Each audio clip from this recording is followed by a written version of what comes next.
NetsBoy, so let's hear what he has to say. His name is NetsBoy, he thinks the world is all over when the Nets just can't play.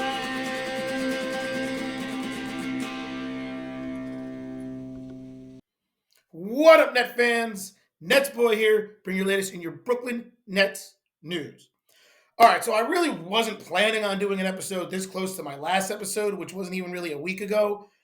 But obviously, the Nets traded Dennis Schroder, and I got to talk about that. I had to address that.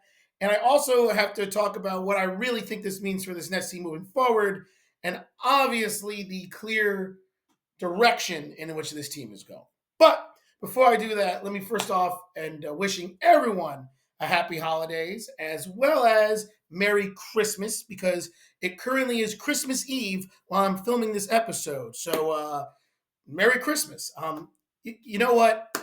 I feel like because it's Christmas, that maybe, or Christmas Eve, maybe I got to make this a little bit more festive. So just 1 second here. And all right. Merry Christmas, everyone. I don't know if you can read it. It says Merry Christmas. I thought about maybe getting a Santa hat, but that's a little too cliche. Instead, I'm going with the Merry Christmas fedora, which is, more fun in my opinion. So, okay. So I digress. So anyway, let's dive right in because we got a lot to talk about and we got a lot to discuss. Okay. So let's just start off by talking about the Dennis Schroder trade. So it's a little funny because my last episode, I talked about the Nets maybe trading for Brandon Ingram because I felt like that was a way for the Nets to compete this year and challenge for a playoff spot, but not really, affect or hinder any chances of their rebuild or what their long-term plans are, and would have given them some flexibility for some possible moves over the offseason, right? That's kind of what I talked about. And sure enough, a couple days after I say that, Sean Marks is like, no, hold my beer. I got a trade for you. And he goes, and he trades Dennis Schroder, the Nets starting point guard, a guy who's averaging 18 points and almost 7 assists, the clear most important player on this Nets team at this point. The biggest reason why this Nets team was currently the A seed in the Eastern Conference, or at that moment, the A seed in the Eastern Conference, and really overachieving. Really the most important player. Sean Mark says, we're going to trade you and a second round draft pick to the Warriors. And we're going to get DeAnthony Melton, a guy who is out for the year after having knee surgery and was a free agent anyway at the end of the year. So he's completely useless. It literally was just to make the salaries work. 3 second round draft picks, which is nice, but the fact you had to give up 1 second round draft pick in the deal means you only really got 2 second round draft picks. And then Reese Beekman, who I have no idea who that really is or what he's about or anything. He's just a two-way player. And the only reason why he has any type of relevance is because, unfortunately, Q Young Si, the young Chinese player that the Nets had, he unfortunately tore his ACL in a G League game, and the Nets recently released him, so there was a two-way spot open. And I think I was saying his name right. But it's because of that, Reese Beekman is now one of the two-way players for the Nets. But whatever, I digress. The point is, the Nets traded away their all-star caliber point guard for ultimately 2 second round draft picks and a two-way player. Really? And look, we all know why this trade happened, okay? We know the reason. I know Sean Marks was like, Dennis was on an expiring contract, and anytime you can get some draft capital and assets, you should do it. And, we think very highly of Reese Beekman and all the young players and all that crap. All right, Sean, I get it. You can't definitively say the truth, but we know what the truth is. And it was as simple as the Nets didn't suck enough. It's what NetsBoy's been talking about from day one with this team. And I said, they got to do something. If they wanted to go the sucking route, they were going to have to do something like this. And sure enough, Sean Marks, he didn't wait. He's like, First chance I got to get rid of Dennis, I'm going to get rid of him. And really, I think it was the wrong move. I really do. I think in the grand scheme of things, it's the right move because the reality is the Nets really do need to tank and try to get a top draft pick and draft a franchise altering player. So the philosophy and the overall strategy is right, I think, but I think the execution was poor. I'm sorry. I think the Nets could have gotten more for Dennis Schroder. And I know he was an expiring contract, and there weren't going to be a lot of teams that were interested in him. But I think the Nets could have definitely held out a little bit longer. And as the trade deadline got closer, more teams probably would have gotten involved in trying to put up an offer for Dennis Schroder. I really think the Nets could have gotten like a lottery protected first round draft pick for Dennis Schroder. Or maybe a good young player and a second round draft pick, like a Jalen Hoods-Scrafino and a second round pick from the Lakers for Schroder, right? There would have had to been another player involved to make the contracts work, but still, like I really feel like Sean Marks was a little just too quick to trade him away and took really the first offer I feel like he got that he felt worked. And it's just frustrating because Dennis was such a key piece to this team.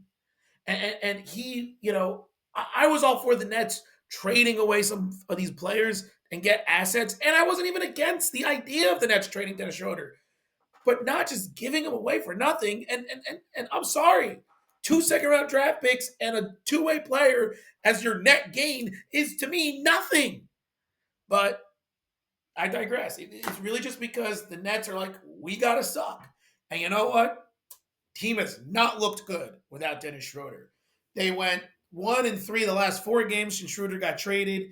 They look discombobulated. They don't really have a true floor general because even though Ben Simmons has played a little bit better in the absence of Dennis Schroeder, when Ben Simmons isn't out there, I'm sorry, Shake Milton, you're not a point guard. So they're using him as a point guard. It's unfair to him. It's just you can see the dynamic of the team just completely different. And also, it's almost like the heart and soul of the team's been ripped out. Like the Nets just don't look the same, which makes sense because Dennis Schroeder was the veteran leader of this team. But it is what it is. Just giving a NetsBoy salute to Dennis Schroeder. Thank you very much for your, I guess, what was pretty much a year of service. The Nets traded for him last year, the trade deadline. He was on this team, the first 2 months, so almost a full season. But in that short stretch, Dennis was a key player, a great veteran leader, a very good playmaker, and ultimately the key and the catalyst of this Nets team and the reason why they got off to such a solid start for them or an overachieving start. So thank you, Dennis. Good luck to you in Golden State. NetsBoy salute to you. But it's clear as day now. We all have to just accept the fact that the Nets are embracing the suck. And now it's our turn to embrace the suck. So what's next? What's next for this Nets team? Because, like I said, time to embrace the suck. So, look, at this point now, after trading Dennis Schroeder, the Nets got to go all in. We all got to embrace it. And I think you got to trade pretty much everyone that could get you anything at this point. Look, I think Dorian Finney-Smith, he's definitely going to be traded sooner rather than later.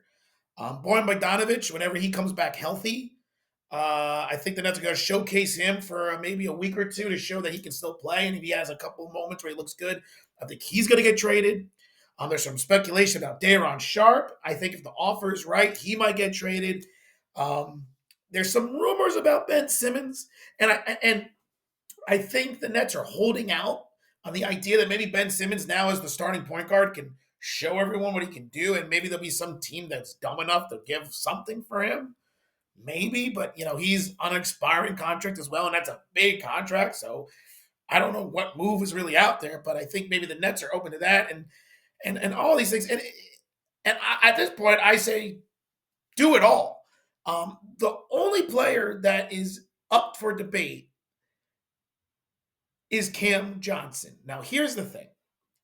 If I'm the Nets, I'm trading Cam Johnson. I'm being 100% honest. I'm trading Cam Johnson at this point because you have to embrace the suck. And unless you really think Cam Johnson is going to be part of the future beyond this year, which he could, he's signed for 2 more years after this season, but he is 28 years old. He is having a career year. He's averaging, close to 20 points a game at this point, and he's now with Dennis Schroder being gone, he is, the one of the best players on the team. Cam Thomas has been missing time with a hamstring injury, though he's expected to be back soon. We know that this is Cam Thomas's team, but Cam Johnson could fit in as a nice second scorer behind Cam Thomas. But if I'm the Nets, I'm cashing out because I don't think you're going to get anything more of a better opportunity to cash out than you do right now for Cam Johnson. I think Cam Johnson at this point could fetch you possibly 2 first-round draft picks and an expiring contract. Like I really think so. Now I haven't really looked at any possible trades that could work yet. I think it's too early for that. But I think the way Cam Johnson is playing, getting an expiring contract and 2 first-round draft picks, I would do that because then you're really embracing the suck. Then you're really going all out. And I'll tell you, if the Nets trade Cam Johnson and they just say, hey, Cam Thomas, this is your show, this Nets team's going to plummet very fast and they'll finish in the bottom 5 easily. Because right now, when Cam Thomas comes back, the way this team's set up with Cam Johnson and they still have Claxton and they still have the good young players, Zaire Williams has been out for some time. If when he comes back, this Nets team is still somewhat respectable. I don't think they're a playoff team anymore. Like as of right now, they're currently the 11th seed. They went from the 8th to 11th in 4 games because they lost Dennis Schroder. I don't think they're going to be in the play-in anymore. I see them in that bottom 5 in the Eastern Conference, but I still see them as respectable. But if you want to just really embrace it, you trade Cam Johnson. You do. And you get something like that, an expiring contract and 2 first-round draft picks, and you get on your way and you start over fresh going into next season. Because the other thing is the Nets are going to have loads of cap space. They're going to have the most cap space of any team going into the offseason next year. And if you get an expiring contract and shed off the $22 or $23 million that Cam Johnson is going to be owed as well, you're going to have even more cap space. And that's more opportunity to really rebuild this team. So that's what I would do. I feel like they all should pretty much be on the table as an option right now. The only players I feel like that shouldn't be traded are any of the true young players. Any player 25 or younger should still be on the Nets. Claxton, Zaire Williams, Noah Clowney, Jalen Wilson, Cam Thomas, Tariq Whitehead, you might as well just try to embrace him, Keon Johnson. These players should all stay on this Nets team and have their opportunities.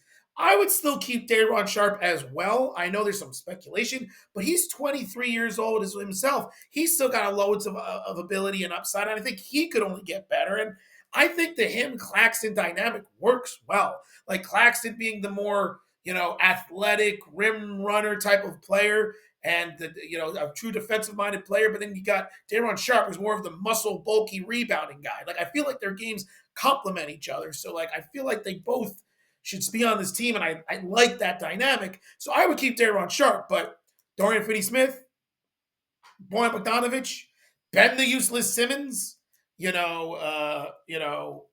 Cam Johnson, I think they should all possibly be traded. Maybe even Shake Milton, too. I don't really know because I don't know what you're going to get for Shake Milton. I don't think you're getting much for him at all, so he'll probably won't be traded, but I wouldn't be against Nets trading him either. So the reality is, this is what I expect moving forward. And I think as the Nets continue to struggle, because I expect them to continue to struggle, I think you're going to hear more and more rumors about some moves that the Nets might make. And I would be surprised if the Nets don't make at least 2 more moves. At least Dorian Finney-Smith and Boyan Bogdanovic are going to be off this roster by the trade deadline. Whether it's through a buyout with Bogdanovic, which could happen if Nets can find a trade partner, but Dorian Finney-Smith is definitely the next to go. And, like I said, Ben Simmons and Cam Johnson is still up for debate, but those are the 2 next moves I expect to see from this Nets team. But who knows? We'll see what happens because, like I said, it's time to simply embrace the suck. And by moving those players, especially Cam Johnson, this Nets team would really be embracing the suck. Okay, so before we wrap up this episode and enjoy our holiday festivities, um, I want to just briefly touch upon something that I had a talk with my brother about. And I actually have to give him some credit. This was kind of his idea, and at first I was against it, but now I'm kind of having second thoughts about it after this Dennis Schroder trade. Um, Tanking, as we know, is a bit of an issue, especially in the NBA and the NFL in particular. But the NBA tried to do something about it by introducing the lottery system. But the truth is, we haven't really seen much of a deterrent from the tanking because of the lottery system. Like, there's still kind of this incentive to still suck as much as you can, as evident by the Dennis Schroder trade. So me and my brother were having a little discussion, and he has said something that might be the solution to this tanking issue, at least for the NBA. So hear me out, and it's not a perfect system, but this is once again something we discussed. Instead of rewarding the worst team with the highest draft odds, maybe you should try rewarding the team that just missed the playoffs with the highest draft odds, right?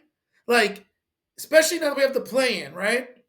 And the play in, you got, four teams competing for the final two playoff spots.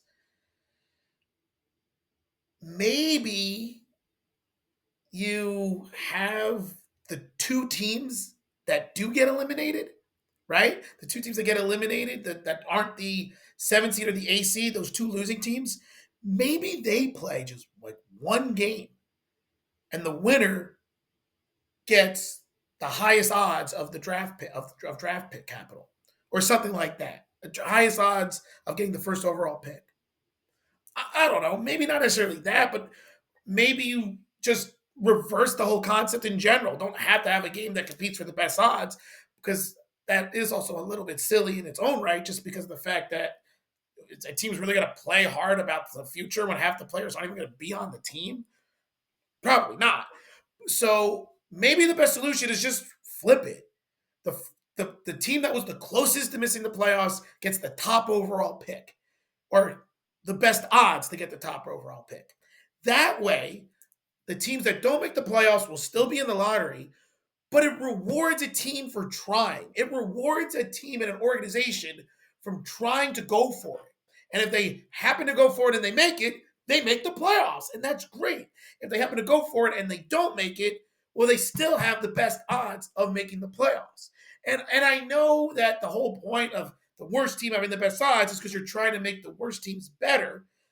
But I feel like, especially in the NBA, there's a lot of ways to improve the team other than the draft. And I just feel like if you want to stop tanking, that's the route to go. Because then the Nets would have done my trade for Brandon Ingram, right? That would have made loads of sense. Go for the playoffs. You fall short, you'll get the best odds to get a draft pick, and you get rewarded for trying instead of trying to suck. It's just, like I said, it was something me and my brother discussed. I just think that at this point, after seeing what the Nets are doing with Dennis Schroder, maybe it's worth a discussion. Maybe Adam Silver and the NBA should really discuss the idea of just flipping it. Just flip it. Reward teams for trying. Don't reward teams for sucking. Let it be on the other team to then develop their players. If you're one of the worst teams in the NBA, instead of being bailed out and being rewarded for sucking, how about you just say, hey, we got to figure out other ways to develop our players, to make our organization better, to capitalize on the draft compensation that we do have, and maybe make more strategic moves to become relevant. And if people say, oh, but you got to help those teams out, just look at what the Nets did 5 years ago when they had no draft compensation. They had nothing after the disastrous Kevin Garnett, Paul Pierce trade. And what Sean Marks did with no draft picks, he rebuilt the franchise and was able to get KD and Kyrie. So it's doable. I just think if we don't reward losing, if we don't reward the sucking, then maybe teams will stop trying to suck. I don't know. Just wanted to throw that out there. There you have it. Thank you all so much for spending your Christmas holiday with me. Let me know what you guys think about everything. about if you're upset about the Dennis Schroder trade as well. If you agree with me that the Nets should probably make some more moves and maybe cash out on Cam Johnson. If you like what I just said about the idea of how to maybe stop tanking, and maybe you can share your own ideas of what you think could work. And like the more I think about it, talk about it, I really think just flipping the idea, which the first team that misses the playoffs has the best odds, and then just go that way so that the worst team actually has the worst odds. You know, I'm starting to warm up to that idea, and kudos to my brother because that was one of his ideas way back. And after this Schroeder trade, I kind of agree. So there you have it. We're not going to waste time about what's next for the Nets and what they're going to win or lose because who the hell knows at this point. Thank you all so much. Hope you all have a wonderful Christmas and a happy holidays. And keep your eyes open to the next NetsBoy. And until then, this is NetsBoy saying bye-bye, Dennis. And ho, ho, ho! Merry Suck Miss Brooklyn Nets. And signing off. When